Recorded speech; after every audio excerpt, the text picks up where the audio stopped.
कि आप भी बोर्ड एग्जाम में मचाना चाहते हो, उसमें अपने मार्क्स की वैल्यू बढ़ाना चाहते हो, तो भैया सबसे जरूरी है सीबीएसई जिन चैप्टर्स को वैल्यू करता है उन चैप्टर्स की वैल्यू आप भी करने लगो, तो आपकी वैल्यू भी बढ़ेगी। मगर भैया वो कौन से चैप्टर्स की वैल्यू करता है, ये कंफ्यूजन है। निक्कू भैया आए हैं यही बात बताने के लिए कि कौन से वो चैप्टर्स हैं जिसकी वैल्यू सीबीएसई करता है, जहां से सबसे ज्यादा मार्क्स का आता है, वो कौन से चैप्टर है जिनका वेटेज सबसे ज्यादा है, वो सब मैं इस वीडियो में बताने वाला हूं।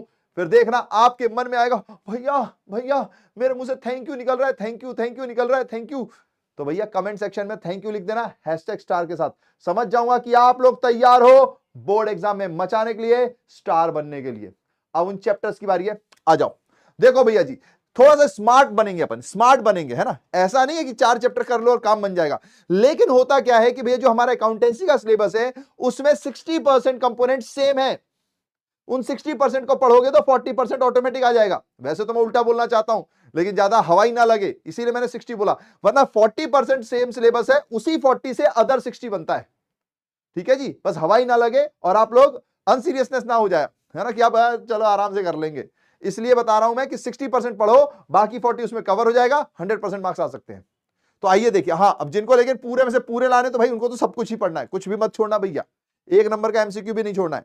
लेकिन जो लोग इस चीज के उम्मीद में है कि यार मेरा कुछ हो नहीं रहा है, सबसे ज्यादा वेटेज वाले चैप्टर मिल जाए तो मैं कम से कम पास हो जाऊं, या फिर जिन लोगों ने अभी तक तैयारी शुरू नहीं की बट वो ये चाहते हैं कि यार मैं तैयारी इस तरीके से करूं, स्मार्ट वाली तैयारी, इंटेलेक्चुअल वाली तैयारी करूं, कि सबसे पहले ज्यादा मेजर पोर्शन वाले चैप्टर्स कर लेता हूं, फिर बाद में टाइम बचेगा तो अदर चैप्टर्स करूंगा, तो उनके लिए है ये स्ट्रेटेजी। ध्यान से सुनना, थैंक्स आए तो कमेंट में लिख कर जाना, हाँ नहीं तो चलो भैया जी। तो सबसे पहले अकाउंटिंग फॉर शेयर कैपिटल, हम सबको पता है भैया जी अकाउंटिंग फॉर कंपनी जो है वो 24 मार्क्स का चैप्टर है, जिसमें 2 चैप्टर आते हैं, एक शेयर कैपिटल एक डिवेंचर। लेकिन फतेह की बात बताऊं भैया जी, नॉर्मली ये देखा गया है कि 16 से 18 नंबर या 14 नंबर का अकाउंटिंग फॉर शेयर कैपिटल आता है, 8 या 10 नंबर का डिवेंचर आता है। लेकिन भैया जी डिवेंचर जो है वो 80% कवर कर जाएगा अगर आपने शेयर कैपिटल ढंग से पढ़ लिया। सिर्फ वहां शेयर्स की जगह, शेयर कैपिटल की जगह डिवेंचर वर्ड यूज करना होता है, समझ रहे हो।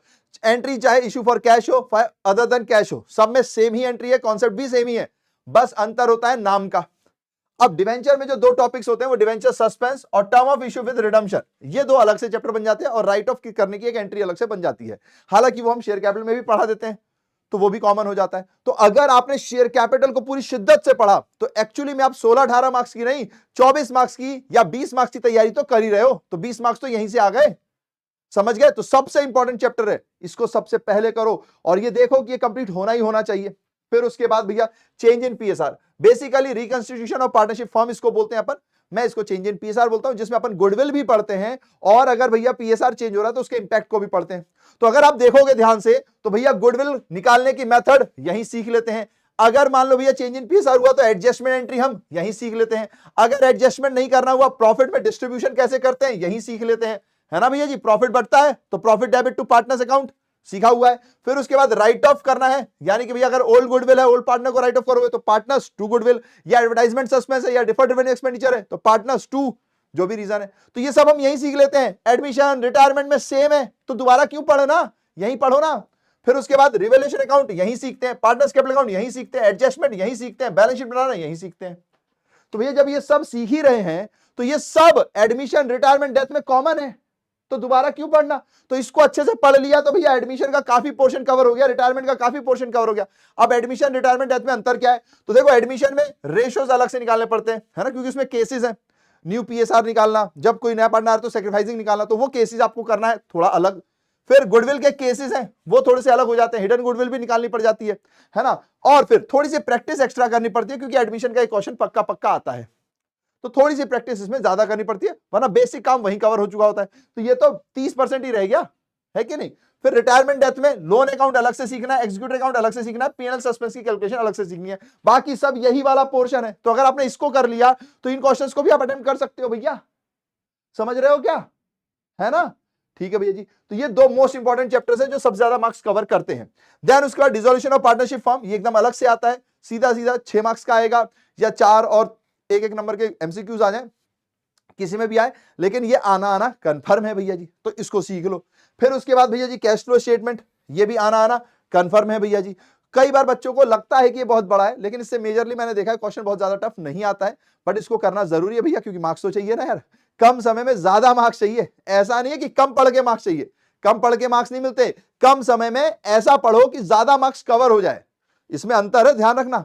कम पढ़ के ज्यादा मार्क्स नहीं मिलेंगे, कम समय में ऐसा पढ़ो जिससे ज्यादा मार्क्स का आता है, तो आपके मार्क्स बढ़ सकते हैं।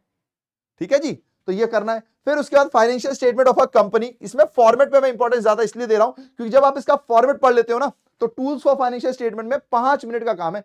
कंपैरेटिव और कॉमन साइज में क्या फॉर्मूला है उसको पढ़ लो, आराम से 4 नंबर फ्री के होते हैं इसके, बस कैलकुलेशन करनी होती है, थोड़ा सा दिमाग रखना होता है। तो ये अगर आपने फॉर्मेट अच्छे से पढ़ लिया तो ये बन जाएगा।